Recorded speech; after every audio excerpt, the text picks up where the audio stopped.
Hello दोस्तों, आशा करता हूँ आप लोग एकदम कुशल मंगल होंगे। देखिए दोस्तों, अब तक पढ़ाते पढ़ाते हमने जो है सेक्शन 100 तक कंप्लीट कर लिया है। आज अपना 100 से आगे चलेंगे। जब 100 से आगे चलने की कोशिश करते हैं तो देखिए दोस्तों, हम एक नया पार्ट स्टार्ट हो जाता है, पार्ट और नया ही चैप्टर स्टार्ट हो जाता है। नया पार्ट का नाम है production and effect of document, और नया जो चैप्टर स्टार्ट होता है, नया चैप्टर सेकंड, पार्ट हो जाता है थर्ड। ठीक है, तो नया चैप्टर स्टार्ट होता है 7, उसमें है बर्डन ऑफ प्रूफ के बारे में है।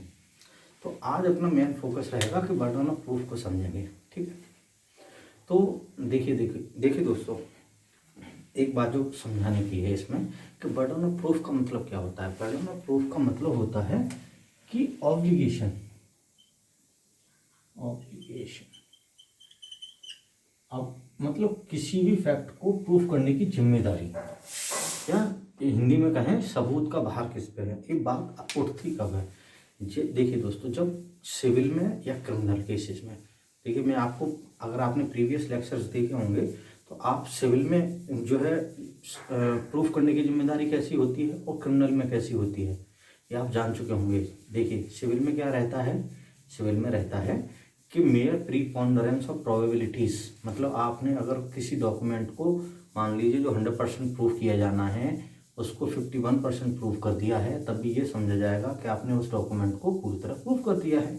लेकिन क्रिमिनल में क्या होता है, क्रिमिनल लॉ में आप जानते ही हैं कि अगर आपको कोई भी डॉक्यूमेंट प्रूफ करना है, क्रिमिनल लॉ में डॉक्यूमेंट क्यों प्रूफ करेंगे, कोई फैक्ट प्रूफ करेंगे तो आपको जो है बियॉन्ड रीजनेबल डाउट प्रूफ करना पड़ता है। क्यों? क्योंकि आप जानते हैं क्रिमिनल लॉ में एक प्रिजम्पशन ऑफ इनोसेंस रहता है। उसमें क्या होता है कि हम जो है जो एक्यूज होता है उसको इनोसेंट मान के चलते हैं, तो बियॉन्ड रीजनेबल डाउट करना पड़ता है, क्योंकि अगर कहीं डाउट रह गया तो उसका फ़ायदा किसको होगा, उसका फ़ायदा होगा एक्यूज को। तो ये तो रही उसको प्रूफ करने की मतलब डिग्रीज क्या क्या हैं।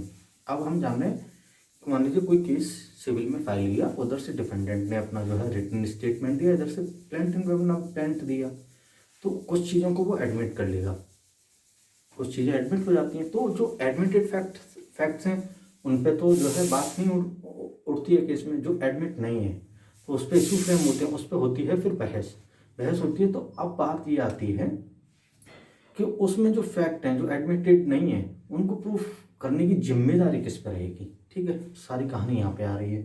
तो देखिए इसमें जो है सिविल लॉ में और क्रिमिनल लॉ में अंतर क्या है वो मैंने आपको बता दिया, अलग अलग डिग्रीज रहती हैं। तो जिम्मेदारी किस पे रहेगी यही जानेंगे कि हम इस पूरे सेक्शन में, सेक्शन 101 से लेके सेक्शन 101 से लेके 114A तक ये प्रूफ करने की जिम्मेदारी किसकी रहेगी, कि बर्डन किस पे रहेगा उस फैक्ट को प्रूफ करने का। ठीक है, अब देखिए, अब अपना सेक्शन 101 की तरफ चलते हैं। सेक्शन 101 क्या कहता है, देखिए 101 में है बर्डन ऑफ प्रूफ। ठीक है, 101 में है सेक्शन 101 बर्डन ऑफ प्रूफ। ठीक है, बर्डन ऑफ प्रूफ क्या है, हेडिंग है, क्योंकि इसमें आपको नंबर भी याद रखने हैं 101 से लेके 114A तक। आगे भी जो है बहुत सारे सेक्शंस के नंबर भी याद रखने हैं। डायरेक्ट पूछ लिया जाता है कि इस सेक्शन में किसके बारे में बात की गई है। ठीक है, तो आपको याद रखना है। देखिए अगला है, whosoever desire any court to give judgment as to any legal right or liability depends on the existence of fact which he assert must prove that those fact exist।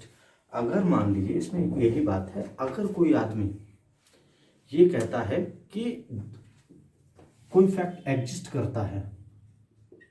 करता है और जिस पे कि उसकी राइट एंड लायबिलिटी डिपेंड है, तो जो आदमी ये कह रहा है कि ये ऐसा है, एग्जिस्ट करता है, उसी को प्रूफ करना है। देखिए एक बार और दोबारा से इस सेक्शंस को समझने की कोशिश करते हैं, जो है पार्ट्स में डिवाइड करके। whoever desire any court to give judgment, कोई भी आदमी अगर ये चाहता है कि वो जजमेंट कोर्ट दे, ठीक है, as to any legal right और लायबिलिटी, किसी लीगल राइट और लायबिलिटी के बारे में, depend on the existence of fact, जो किसी फैक्ट पर डिपेंड करती हैं, विच ही अजर्ट्स, जिस फैक्ट को वो कहता है कि ऐसा है, विच ही अजर्ट्स मतलब कि वो कहता है कि मान लीजिए मेरी पिटाई हुई है, तो उसको प्रूफ करना पड़ेगा कि हाँ उसकी पिटाई हुई है। ठीक है, एविडेंस से यही है। ठीक है, must prove those fact exist, उसी को प्रूफ करना है कि ये जो फैक्ट हैं एग्जिस्ट करते हैं, क्योंकि अगर वो प्रूफ कर देगा तो दूसरे को लॉ के हिसाब से, मान लीजिए ए ने प्रूफ कर दिया कि मुझे बी ने पीटा है, और ए ने ये बात प्रूफ कर दी जो है फैक्ट से, और यही कह रहा था कि मुझे पीटा गया है, और इसी ने ये बात प्रूफ कर दी, तो बी को लॉ के हिसाब से जो सजा होनी है वो हो जाएगी। अगर मान लीजिए प्रूफ नहीं कर पाता है तो बी को सजा नहीं होगी। ठीक है, यही बात है। आगे बढ़ते हैं इसमें। When a person is bound to prove the existence of an effect it is said the burden of proof lies on that person. ठीक है, अब वो जो उसके एग्जिस्टेंस के बारे में कह रहा था, तो उसी पे जो है ये बर्डन लाई करेगा, यही सेक्शन में बताया गया है। बेसिकली इस सेक्शन में यही बताया गया है। जैसे अगर मान लीजिए क्रिमिनल केस में क्या होता है, क्रिमिनल केस होता है, उसमें आप जानते हैं कि प्रूफ करने की जिम्मेदारी किसकी होती है, प्रोसिक्यूशन की होती है। तो बर्डन क्रिमिनल केस में किसके ऊपर रहता है, ऑब्वियस सी बात है कि प्रोसिक्यूशन के ऊपर रहेगा, बियॉन्ड रीजनेबल डाउट प्रूफ करना पड़ेगा उसको। सिविल में कोई भी जो है आदमी अगर क्लेम फाइल कर रहा है तो जो है उसी के ऊपर जो है बर्डन रहेगा कि हाँ साहब जो है ऐसा जो हुआ है, तो आप जो है देखिए। इसमें क्या होता है कि इसको देखने के लिए कि जो है सिविल लॉ में या क्रिमिनल लॉ में तो आप जान चुके हैं, लेकिन जो कि ये बर्डन किस पे लाई करेगा, कि ये चीज या ये फैक्ट किसको प्रूव करना पड़ेगा, ये कैसे देखेंगे। देखिए ज़्यादातर होता है, देखिए सब्सटेंटिव लॉ होती है, उस पॉइंट पर क्या है, ठीक है, प्रिजम्पशन क्या है उस फैक्ट उस चीज़ से रिलेटेड। ठीक है, प्रिजम्पशन ऑफ फैक्ट भी हो सकता है, लॉ भी हो सकता है, उस पर डिपेंड करता है। मान लीजिए ये आदमी कहता है कि जो प्रॉपर्टी है, मान लीजिए कोई प्रॉपर्टी है, ये कहता है ये प्रॉपर्टी जो है मेरी है क्योंकि मुझे किसी आदमी ने जो है अडॉप्ट किया था। ठीक है, ये कहता है जो प्रॉपर्टी है ये मेरी है, मुझे वो जो प्रॉपर्टी है अडॉप्शन में मिली है या मुझको अडॉप्ट कर लिया था। ठीक है, अगर ये मान लीजिए पहले इसको ये प्रूफ करना पड़ेगा उसका वैलिड अडॉप्शन था, अगर ये यही नहीं प्रूफ कर पाया कि उसका वैलिड अडॉप्शन था तो ये प्रॉपर्टी उसकी होगी ही नहीं। समझ में आ रहा है कि नहीं आ रहा है, ये बात आपको ध्यान रखनी है कि इस प्रिजम्पशन को डिसाइड करने में, कि बर्डन ऑफ प्रूफ को डिसाइड करने में सब्सटेंटिव लॉ और जो उस पॉइंट पे प्रिजम्पशन क्या है, प्रिजम्पशन ऑफ फैक्ट भी हो सकता है, प्रिजम्पशन ऑफ लॉ भी हो सकता है, वो जो है उसको डिसाइड करने में बड़ी हेल्प करते हैं।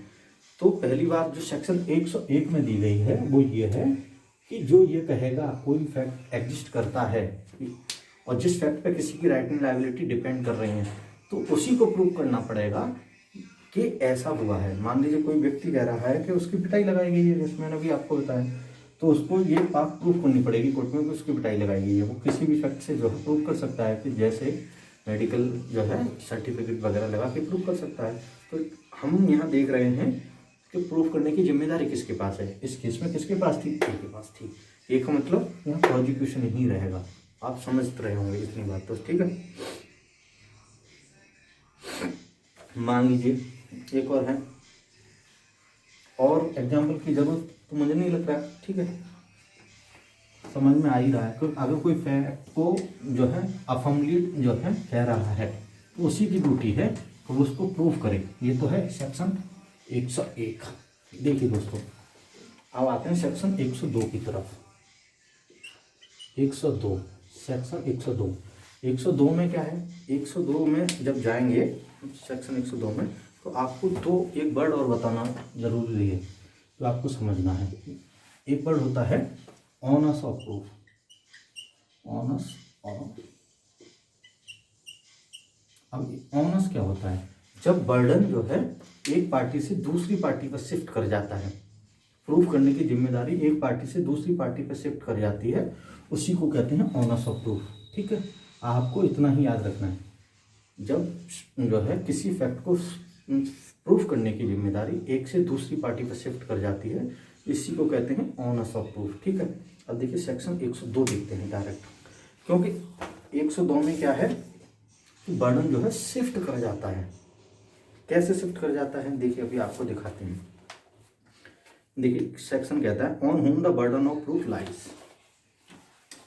सेक्शन की हेडिंग है on whom the burden of proof lies. ठीक है, अब देखिए सेक्शन क्या कह रहा है, the burden of proof in a suit or proceeding lies on that person who would fail if no evidence at all were given on either side. अगर दोनों साइड में से मान लीजिए कोई सिविल का है, इसमें देखिए एक और बात जो याद रखनी है, ये सिविल और क्रिमिनल दोनों पे अप्लाई कर रहा है, अभी आगे की बात बताऊंगा। ठीक है, और एक और, हाँ एक और बात है, एक जो है कभी कभी पूछ लिया जाता है, कभी कभी क्या पूछ लिया जाता है, doctrine of confirmation, doctrine of confirmation bye subsequent fact किस सेक्शन में दिया गया है। ठीक है, इस सेक्शन में याद रखने वाली बातें, बर्डन शिफ्ट कर जाता है एक पार्टी से दूसरी पार्टी पे, बर्डन शिफ्ट करता है। सेक्शन 101 में बर्डन शिफ्ट नहीं करता है। ठीक है, अगर क्रिमिनल केस को प्रूफ करने की जिम्मेदारी प्रोसिक्यूशन की है तो है, अगर सिविल केस में अगर जिसने प्लेंट फाइल किया है और जो चीज़ों को असर्ट कर रहा है उसकी जिम्मेदारी है तो है, मतलब वो सेक्शन 101 में आ रहा है। 102 में बर्डन शिफ्ट कर जाता है। ठीक है, पूछा जाता है कभी कभी किस सेक्शन में बर्डन शिफ्ट कर जाता है। ठीक है, और दूसरा सिविल क्रिमिनल दोनों पे लगेगा। ये कभी कभी फ्रेजोलॉजी पूछ ली जाती है, doctrine of confirmation bye subsequent fact किससे रिलेटेड है, किस सेक्शन से रिलेटेड है। ठीक है, ये 102 से रिलेटेड है। हाँ, तो अब ये बात आ रही थी कि अगर दोनों पार्टी में से किसी पार्टी ने एविडेंस नहीं दिए, जो हार जाएगा या जिसका नुकसान हो जाएगा उसको एविडेंस देना है। ठीक है, जैसे इसमें जो है एक जो है एग्जाम्पल है जो आपको जो है समझना है। देखिए मान लीजिए ए साहब हैं, ए ये कहते हैं कि बी के फादर साहब सी ने, ए साहब ये कहते हैं कि बी के फादर साहब सी ने ए की फेवर में कोई बिल की थी। ठीक है, और और एक प्रॉपर्टी को लेके, ठीक है, और उस प्रॉपर्टी को क्लेम करते हैं। ये साहब एक प्रॉपर्टी को क्लेम करते हैं कि बी के फादर ने, सी ने मेरी फेवर में ये प्रॉपर्टी जो है बिल करी है। और मान लीजिए ए और बी दोनों की तरफ से किसी की तरफ से कोई एविडेंस नहीं दिया जाता, और जो कि प्रॉपर्टी बी के पोजीशन में है। ठीक है, बी के पोजीशन में है और ए और बी की दोनों की साइड से किसी ने कोई एविडेंस नहीं दे रहा है, तो इसमें नुकसान किसका होगा? इसमें नुकसान ए का होगा, क्योंकि उसे कुछ नहीं मिलने वाला। जो बात वो कह रहा था वो जो है इसमें जो है नहीं मिल रहा है ए को, तो इसमें जो है प्रूफ करने की जिम्मेदारी ए को रहेगी। ठीक है, और देखिए एक और दूसरी बात है, मान लीजिए ए एक कॉन्ट्रैक्ट था, समझिएगा एक कॉन्ट्रैक्ट है, ए इसके बेसिस पे कि इस बी ने कुछ कॉन्ट्रैक्ट को जो है कुछ जो है उसकी कंडीशन थी उसको वायोलेट किया है, उसके बेसिस पे वो केस करता है बी को। ठीक है, और बी उसमें से कुछ चीज़ों को एडमिट कर लेता है। ठीक है, एडमिट कर लेता है, तो अब कोर्ट क्या करेगा? कोर्ट जो है एडमिटेड फैक्ट्स होते हैं उसके बेसिस पर डिसीजन दे देगा। तो इसमें नुकसान किसका है? इसने जो मान लीजिए कुछ और फैक्ट नहीं दिए तो इसका नुकसान हो जाएगा, बी का नुकसान हो जाएगा। अगर तो इसमें प्रूफ करने की जिम्मेदारी बी की रहेगी। ठीक है, देख लेते हैं, इसमें यही वाले एग्जांपल्स दिए हैं।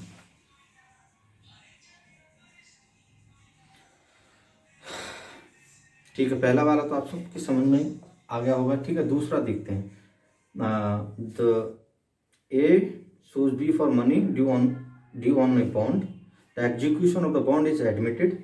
उसने एग्जीक्यूशन और बॉन्ड का मान कॉन्ट्रैक्ट कर दिया है मैंने उस पर, उसको एडमिट कर लिया है। ठीक है, but says that it was obtain bye fraud. मान लीजिए कॉन्ट्रैक्ट को लेकर ही बात थी, यानी किसी कॉन्ट्रैक्ट के बेसिस पे किया था, तो बी ने जो है उस कॉन्ट्रैक्ट को एडमिट कर लिया, लेकिन कहा ये कि जो कॉन्ट्रैक्ट हुआ है वो फ्रॉड के बेसिस पे हुआ था, लेकिन फ्रॉड की कोई एविडेंस नहीं दे रहा है। तो जो ए की बात थी उसको सच मान लिया जाएगा, उसकी फेवर में जो एडमिटेड जो फैक्ट्स है उसके बेसिस पर डिसीजन दे दिया जाएगा, बी यहाँ नुकसान में रहेगा।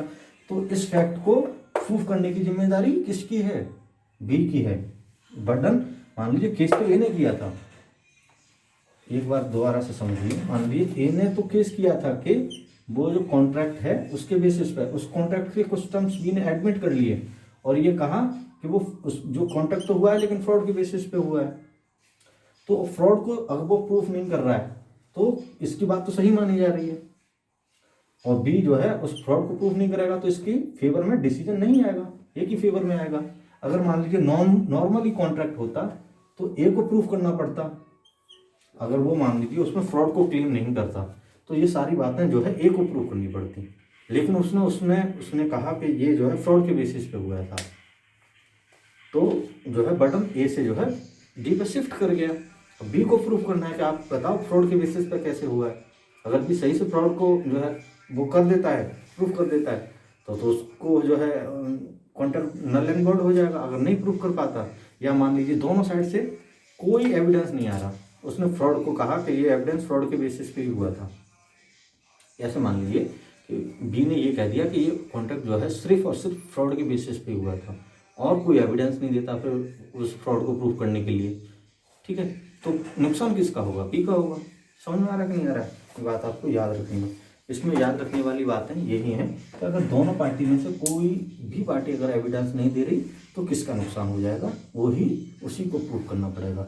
और इसमें कभी कभी पूछ लिया जाता है सिविल और क्रिमिनल दोनों पे अप्लाई करता है, पीछे वाला भी सेक्शन सिविल और क्रिमिनल दोनों पे अप्लाई करता था, और ये पूछ लिया जाता है, और इसमें जो है बर्डन शिफ्ट होता है, शिफ्ट हो जाता है, ठीक है। अब देखिए दोस्तों, अगला सेक्शन है 103। 103 भी बहुत ही सिंपल है।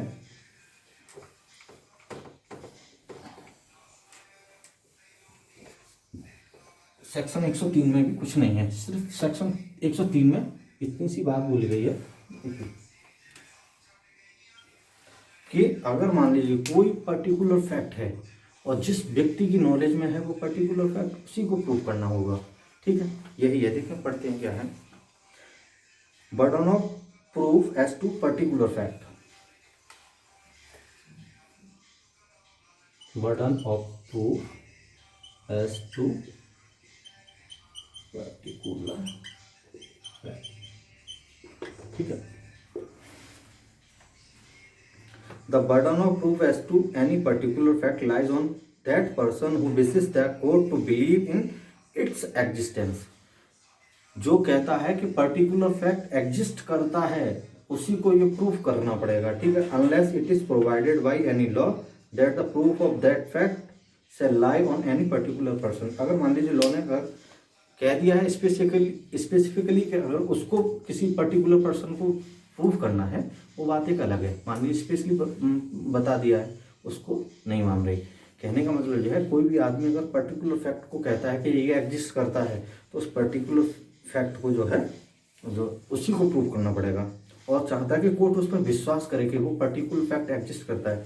मान लीजिए इसमें जो एक एग्जाम्पल दिया गया है वो ये है कि मान लीजिए ए पे लगा है मर्डर का चार्ज, ए पे लगे हैं मर्डर के चार्ज, और ये कहता है कि साहब जिस दिन ये मर्डर हुआ उस दिन मैं तो था ही नहीं यहाँ पे, तो जो कि वो वहाँ पे नहीं था, वो प्ली ऑफ लीवाई लेने की कोशिश कर रहा है, तो उसी को ये प्रूव करना पड़ेगा, ठीक है। प्ली ऑफ लीवाई को प्रूव करना पड़ेगा। अगर वो प्ली ऑफ लीवाई प्रूफ नहीं करेगा तो भाई साहब उसको सजा हो जाएगी, सिंपल सी बात है। आप जैसे मान लीजिए कोई एक और जिसमें जो एग्जांपल दिया है ए बी सी, इसमें क्या है ए बी ये कहता है कोई बात जो है सी एडमिट कर लिया है, सी ने कोई एडमिशन किया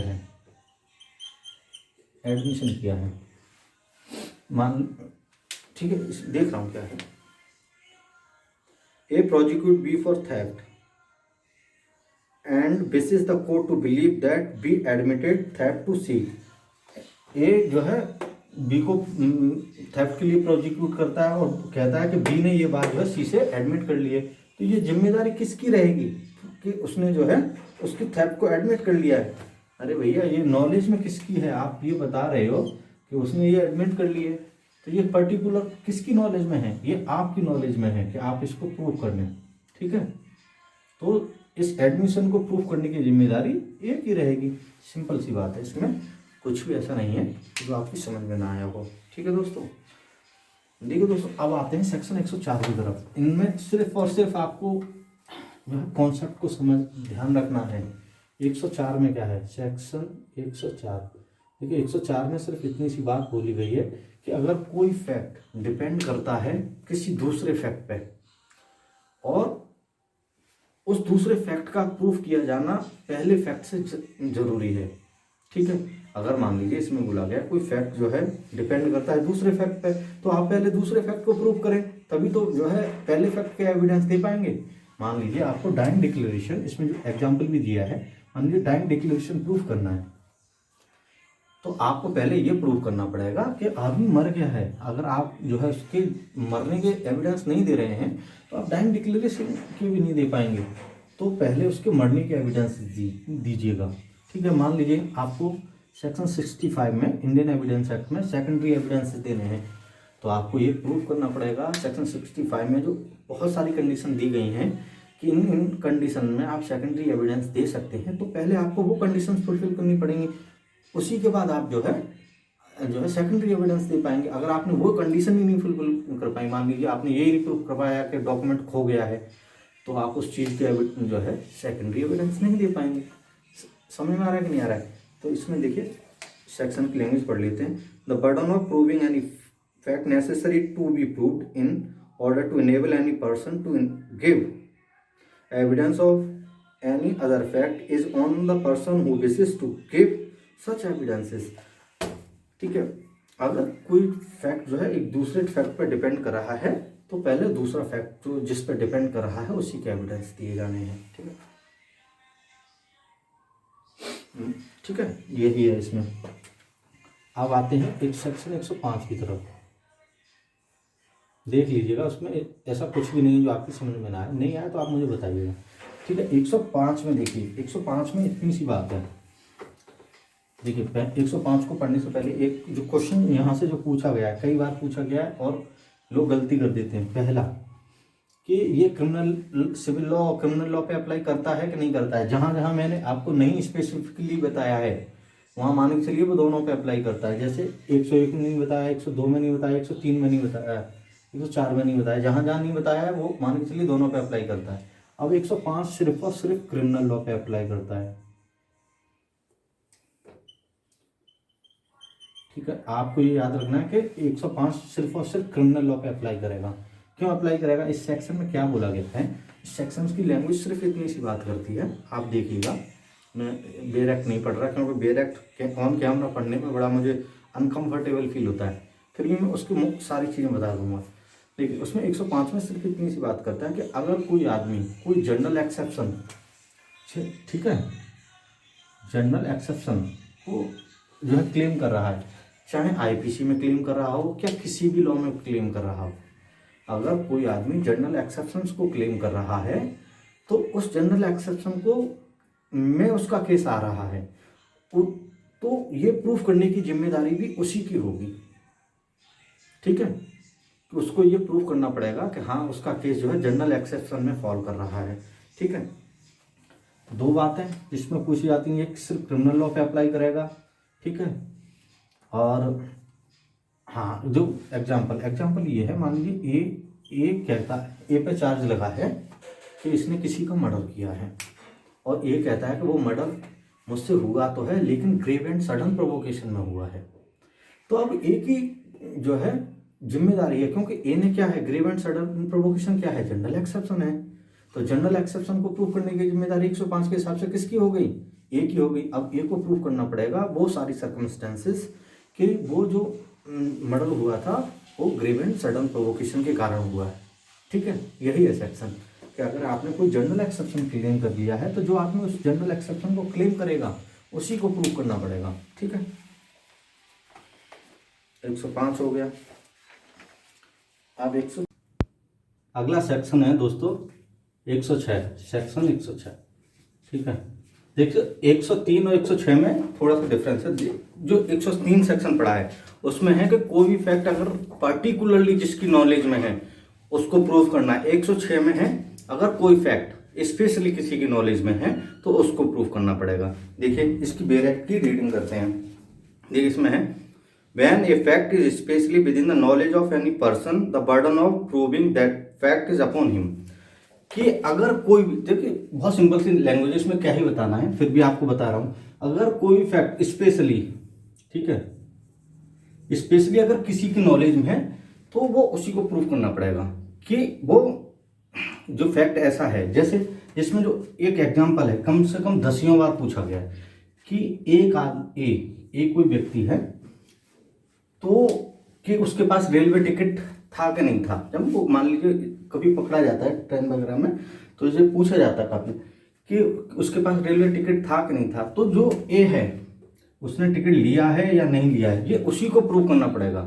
मतलब कि उसी को प्रूव करना पड़ेगा कि उसने टिकट ली थी। ठीक है, और एक और है इसमें जो पूछा जाता है सेक्शन 106 में कि मान लीजिए कोई स्पेशल इंटेंशन है, क्योंकि अगर आप जब आईपीसी पढ़ेंगे तो उसमें या पढ़ चुके होंगे तो आप जान चुके होंगे कि सारा खेल इंटेंशन का ही रहता है।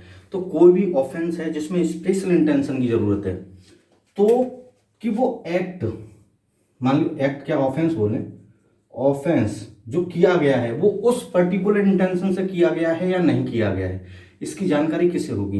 भाई ऑफेंडर कोई होगी, तो उसी को प्रूफ करना पड़ेगा।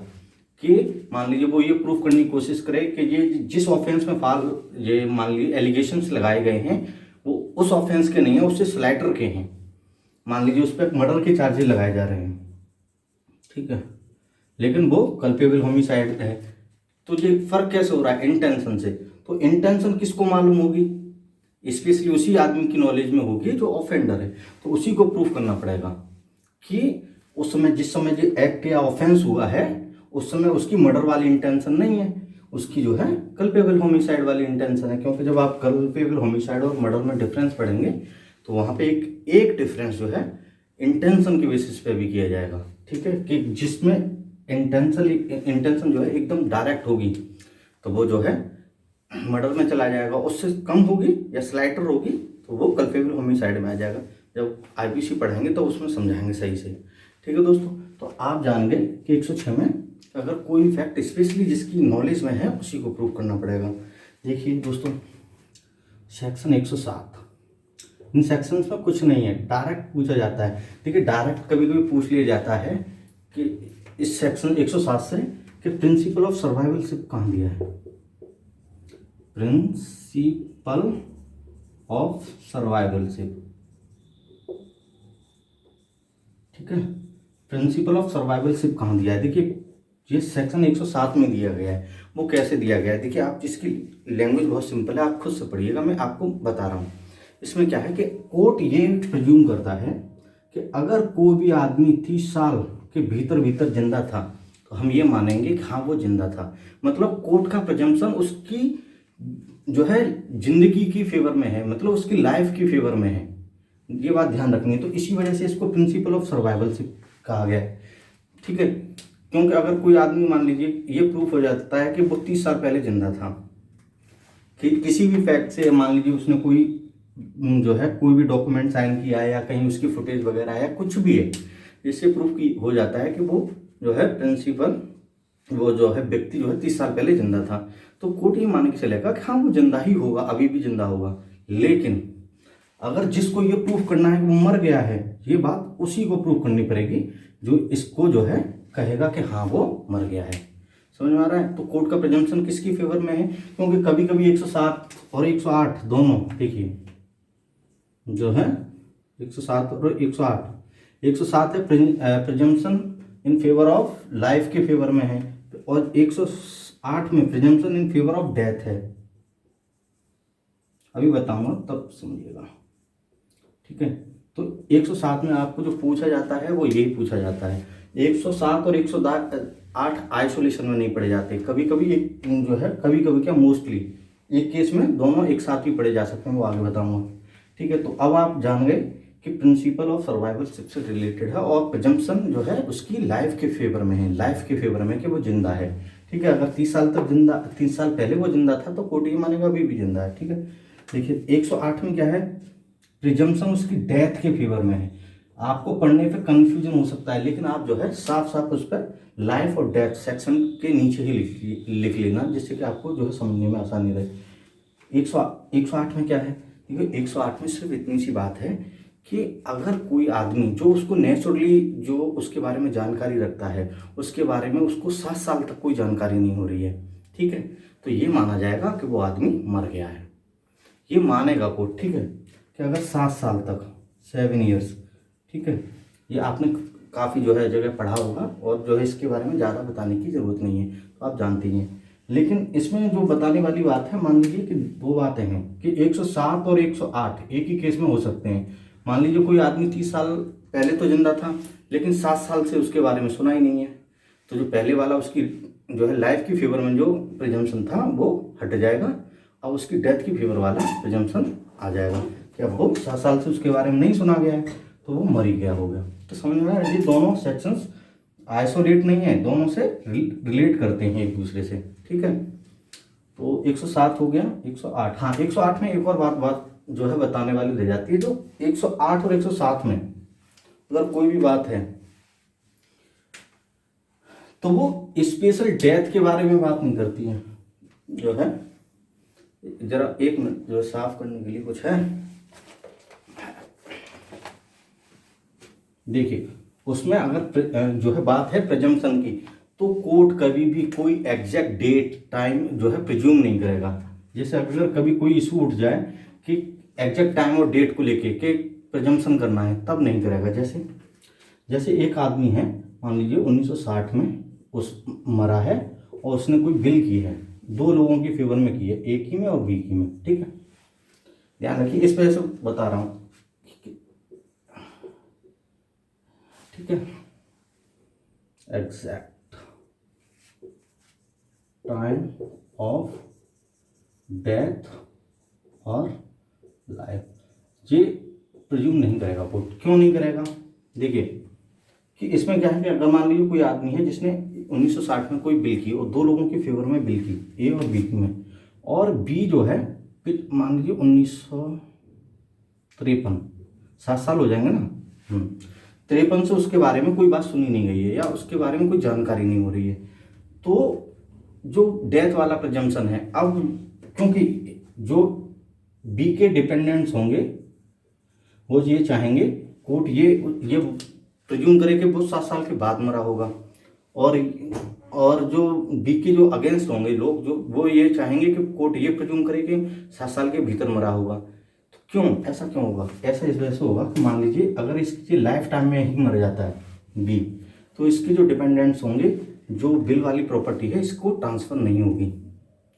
या गिफ्ट है कुछ भी है तो प्रॉपर्टी उसको ट्रांसफ़र नहीं होगी, क्योंकि वो जो टेस्टेटर अगर कोई प्रॉपर्टी को ट्रांसफ़र कर रहा है तो जो उसको लेने वाला होता है वो उसकी डेथ से पहले, डेथ के समय जिंदा होना चाहिए। तो अगर मान लीजिए डेथ से पहले प्रिज्यूम कर लिया कि डेथ से पहले ही मर गया अभी, तो फिर कहाँ से उसके जो एयर्स होंगे उसको प्रॉपर्टी ट्रांसफर नहीं होगी। अगर जी प्रिज्यूम कर लिया कि इसके बाद मरा है तो ये प्रॉपर्टी बी के जो डिपेंडेंट्स होंगे उस पर चली जाएगी। तो इस सिचुएशन में क्या होगा, एग्जैक्ट टाइम और डेट में, तो ये डायरेक्ट एविडेंस से प्रूव करना पड़ेगा कि किस समय मरा है। इस केस में जो है कोर्ट प्रिज्यूम नहीं करेगा। ठीक है दोस्तों, देखिए मैंने आपको जो है आज से जो है 101 से लेके 107 तक बता दिए हैं इन सेक्शंस में। वैसे तो डायरेक्ट आपको जो है इनके नंबर्स भी याद रखने हैं और इनके जो है जो अंदर का जो सेक्शन का जीस्ट है वो भी याद रखना है। और अगर आपको कोई परेशानी होती है फिर भी तो आप मुझे बताइएगा, कमेंट कीजिएगा, मैं आपको बता दूंगा। धन्यवाद।